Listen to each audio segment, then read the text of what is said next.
Em nome do Pai, do Filho e do Espírito Santo. Amém.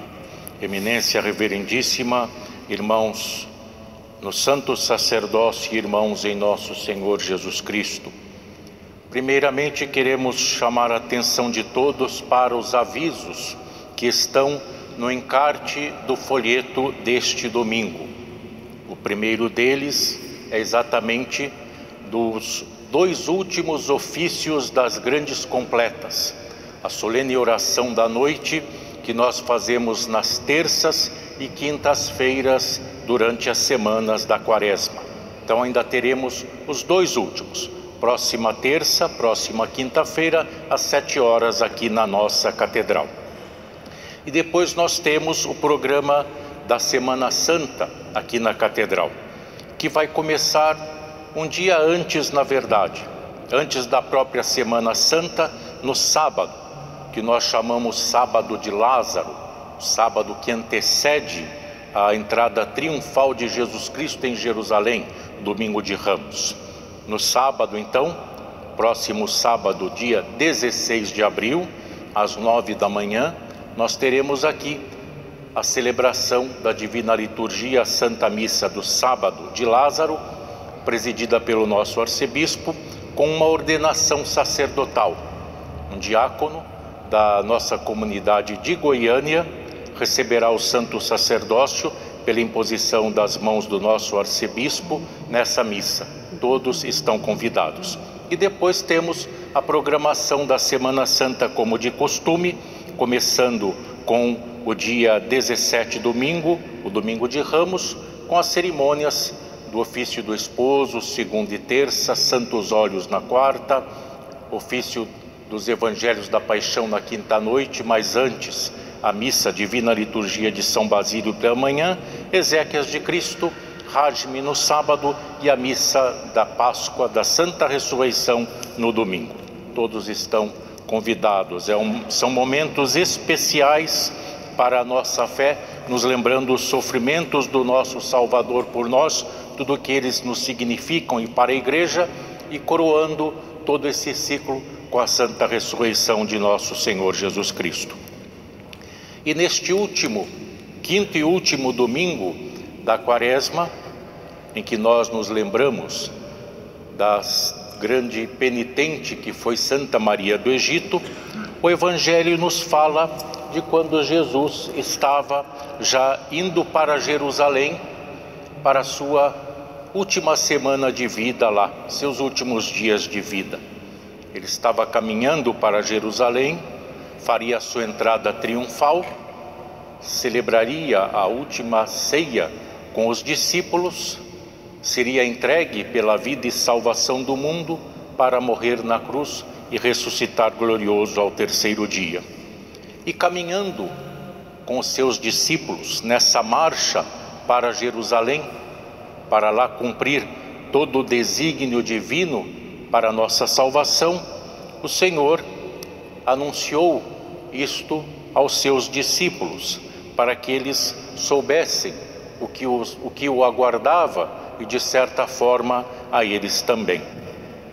Mas o texto nos mostra como a mentalidade dos discípulos muitas vezes estava distante dos propósitos e da realidade de vida do próprio Jesus.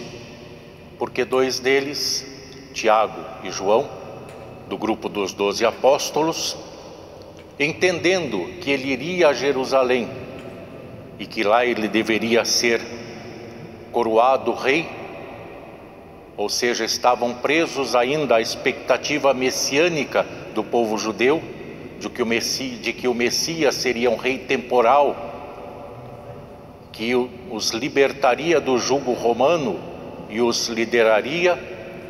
Eles então aproveitaram a ocasião para pedir a ele que lhes concedesse lugares de honra no seu reino. Ou seja, que quando Jesus fosse entronizado como rei, no seu trono, um deles se sentasse à sua direita e outro se sentasse à sua esquerda. O que significava que em honra e autoridade, um estaria logo depois do próprio Jesus e o outro seria o segundo depois do próprio Jesus. E tendo essa mentalidade, certamente, se Jesus tivesse dito a eles que seria assim, e que eles se sentariam um à sua direita e outro à sua esquerda, provavelmente também discutiriam entre si sobre qual ficaria a direita e qual ficaria a esquerda, já que estavam somente preocupados com honra, glória e poder mundanos. Mas Jesus lhes diz claramente o que estava acontecendo. Vocês não sabem o que estão pedindo. Naturalmente não sabiam.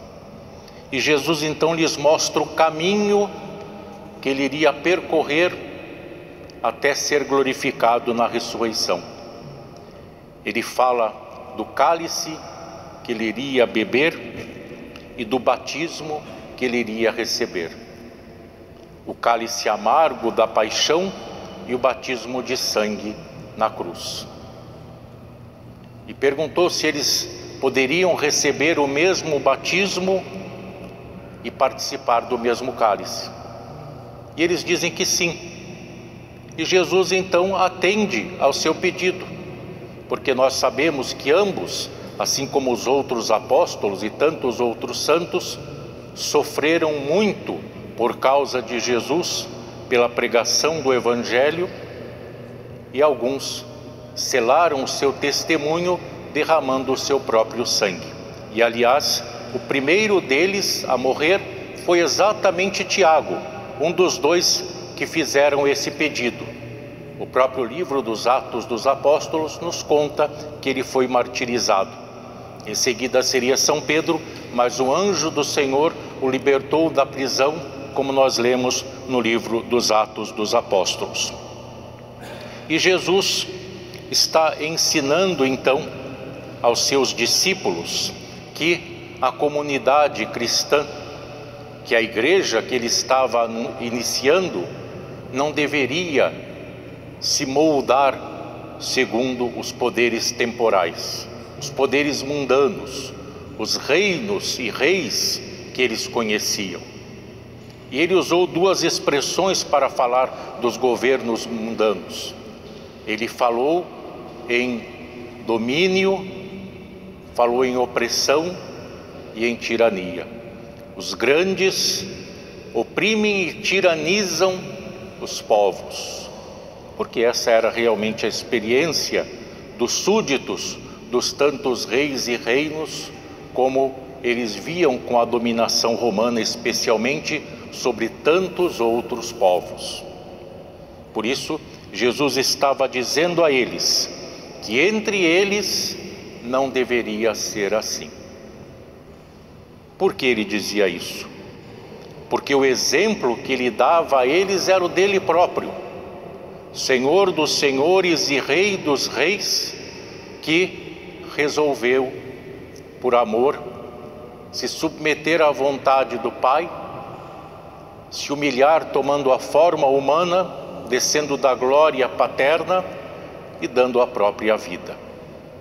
E por isso, antes da sua paixão, ele fez algo que era exatamente o ensino prático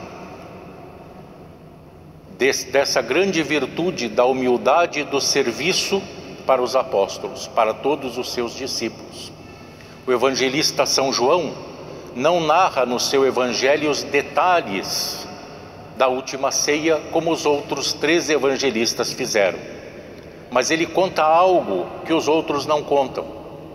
Ele disse que Jesus, ao fim da ceia, se cingiu com uma toalha, tomou uma vasilha com água e começou a lavar os pés dos apóstolos. Os apóstolos se espantaram, a ponto de Pedro se recusar a deixar que Jesus lhe lavasse os pés, reconhecendo a sua inferioridade, a sua pequenez diante de Jesus, embora tivesse que aceitar o que o mestre estava fazendo. E quando Jesus terminou de lavar os pés dos seus discípulos, ele lhes diz: compreendeis o que vos fiz? Vós me chamais de Mestre e Senhor, e dizeis bem, pois eu sou. Se eu, Senhor e Mestre, vos lavei os pés, também vós deveis lavar os pés uns dos outros. Eu vos dei um exemplo, para que, como eu vos fiz, também vós façais. Se Jesus assim o fez, quem eram os apóstolos? Quem somos nós, por grandeza mundana que possamos julgar ter, para nos comportarmos de forma superior aos outros, julgando-nos assim, para nos comportarmos com arrogância e orgulho que nem Jesus Cristo teve. Ele que era, como já dito, Senhor dos senhores e Rei dos reis. E é por isso que hoje, neste quinto domingo, nós celebramos Santa Maria do Egito, que era uma pecadora que se converteu e passou o resto da sua vida no deserto em penitência. E Deus, antes que ela encerrasse a sua jornada terrena, enviou a ela um sacerdote, monge, para ouvir a sua história, que foi registrada depois para a edificação dos cristãos, lhe levasse a comunhão e em uma outra vez a sepultasse, para que, pois ele encontrou o seu corpo, a alma já havia partido para Deus. Vamos então primeiro aprender com o grande exemplo do Mestre e depois com os santos e santas de Deus que seguiram o seu exemplo. Em nome do Pai, do Filho e do Espírito Santo. Amém.